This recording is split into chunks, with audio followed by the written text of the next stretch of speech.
Okay, folks, first question was from Sharon from Fort Myers Beach. She's attempted to get a loan modification for the past 4 months. What are my options once the bank denies my loan modification? Or the trial period. It was the trial modification. There's a lot here, folks, and I only got a little bit of information from Sharon, so I'm probably going to have to send her back an email request saying, give me a little bit more information.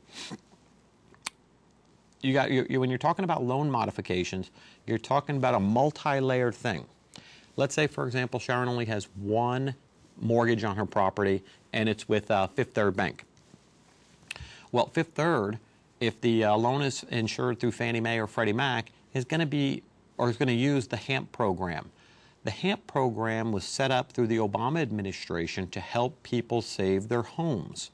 So what happens under the HAMP program, there's a very complex formula which you need to plug your numbers into to see if you are eligible for that modification.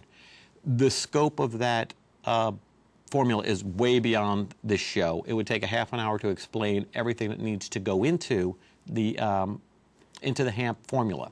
Let's just say, for example, she applied for the HAMP formula and Fifth Third Bank, again, I'm just making Fifth Third up, I'm not really hitting on Fifth Third, they just turned her down. What happens then? Well, believe it or not, folks, you have eligibility under other programs that Fifth Third may have if you're not eligible for the HAMP program. So let's just take it and say, okay, she was denied, let's say she made her payments, trial payments for 3 months, and then she was denied. This is a common problem we have, and I get a lot of questions on this. How come I was turned down after I made my trial payments? Good question. I don't know, and there's no two factual scenarios that I've seen that are exactly the same. Everybody has their own unique issues, whether or not there was a drop in income, the value of the house, how much was going on, maybe the bank did an appraisal or a BPO, a broker price opinion, on the house, and it just the numbers weren't there because you're $100,000 or $150,000 upside down. Whatever it is, the bank's made a decision that you're not eligible for a permanent modification. Does that mean the game's over? No. My opinion and my experience has been, no, you're not out of the woodwork or you're not out of the game. The game's actually just beginning at that point because then there might be other programs you may be eligible for. You have to look and see, okay, is it a homestead? Is it a non-homestead property? Is it this? Is it that? So really there are other programs out there that you would pursue. So Sharon, my advice to you would be keep trying. Whoever that lender is, keep pushing.